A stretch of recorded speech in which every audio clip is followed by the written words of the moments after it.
Bonjour à tous.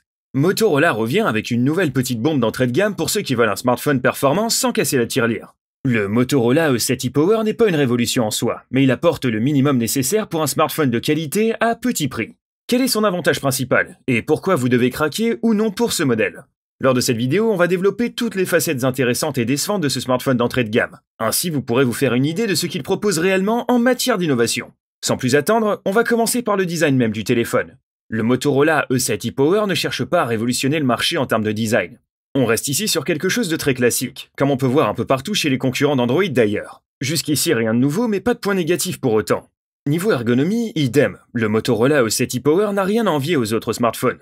La disposition des boutons reste les mêmes que celle de son prédécesseur, et la prise en main est plus qu'agréable. On se retrouve ici avec un modèle assez grand de 6,5 pouces, et seulement deux couleurs, rouge et bleu, qui ont le mérite d'être assez attrayantes. Surtout le rouge qui change un peu de l'ordinaire pour un smartphone Android. Le design du Motorola E7 e-Power est simple mais efficace. Pour moi, il mérite largement une note de 4 sur 5. En ce qui concerne l'écran du Motorola E7 e-Power, on découvre une très belle surprise avec un écran de la taille d'une petite tablette. Bien pensé avec un écran de 6,5 pouces qui prend l'ensemble du téléphone. On sent que l'écran a été pensé pour le jeu et les séries. On peut très bien s'imaginer bloqué dans le train à regarder Netflix pendant des heures. On notera également un écran avec une résolution particulière avec la technologie Max Vision HD+. Et grâce au format de 20 par 9, davantage de contenu est affiché à l'écran par rapport à un format de 16 par 9. Une petite merveille donc niveau écran pour ce prix, un 4,5 sur 5.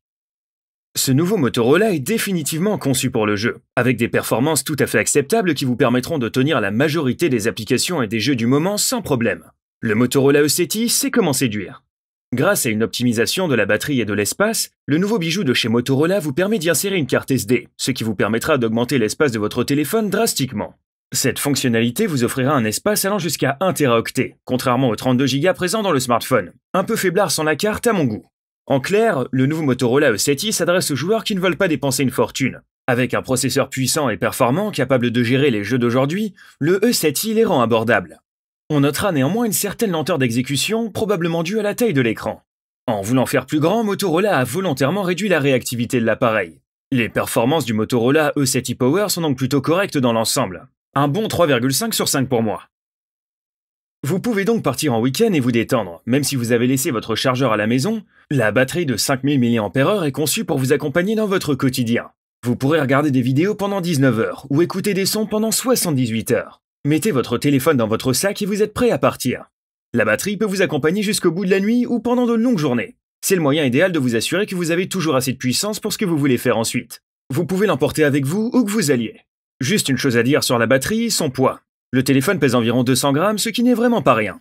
D'après moi, l'autonomie et la recharge du Motorola E7 e-Power méritent largement un 4,5 sur 5 par rapport au prix de ce dernier. Et maintenant, nous voilà au point qui fâche. Ce smartphone d'entrée de gamme aurait pu devenir l'un des appareils qui aurait pu rivaliser avec les téléphones moyens de gamme. Mais l'appareil photo reste le point négatif. Ces photos d'exemple prises par le téléphone sur la page du site n'augurent rien de bon. Ce genre de photos ont tendance à refléter le meilleur de l'appareil, et même entre les mains d'un professionnel, le résultat peine à convaincre. Si vous cherchez simplement un appareil photo pour capturer un moment sans chercher pour autant un aspect artistique ou une qualité exceptionnelle, vous serez probablement satisfait de ce Motorola.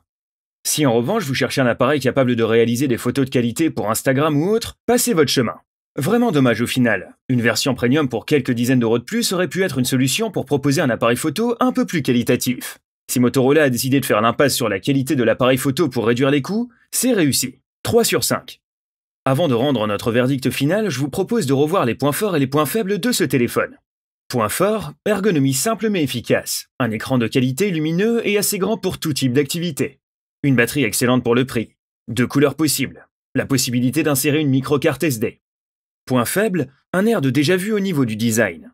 Appareil photo pas terrible. Manque de réactivité. Un téléphone assez lourd.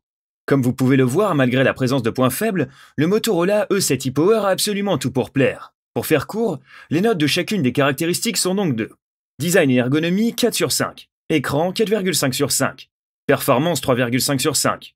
Autonomie 4,5 sur 5, appareil photo 3 sur 5. Ce qui nous fait une moyenne générale de 3,9 sur 5. Une note plutôt pas mal au final pour un entrée de gamme de chez Motorola. Motorola a le mérite d'être l'un des rares fabricants qui vendent encore des smartphones à très bas prix. Le E7 e-Power est le dernier né et il dispose d'une excellente autonomie grâce à sa batterie de 5000 mAh. L'intégration d'une telle batterie a des conséquences puisque le téléphone pèse tout de même 200 grammes. Ajoutez à cela un écran de 6,5 pouces aux bords épais et vous obtenez un appareil relativement encombrant. Parmi les points forts, on note la présence d'un lecteur d'empreintes digitales, relativement rare pour un smartphone d'entrée de gamme. L'appareil n'est pas le plus avancé du moment, mais il est néanmoins fonctionnel, et la version relativement récente d'Android répondra à tous vos besoins. Motorola livre ici un smartphone simple mais fonctionnel, avec une finition correcte et un Android qui n'est pas le plus réactif mais suffisant pour une utilisation basique. Difficile d'en demander plus pour son prix. Au final, si on met le Motorola côte à côte avec d'autres modèles Android, ce téléphone n'a rien de spécial, mais comparé à ses concurrents dans la même gamme de prix, il se comporte plutôt bien. Il n'a peut-être pas toutes les dernières fonctionnalités, mais il peut gérer des tâches de base avec facilité. N'oublions pas que ce smartphone est quand même à un prix très accessible. S'il vous intéresse, vous trouverez un lien pour l'acheter dans la description.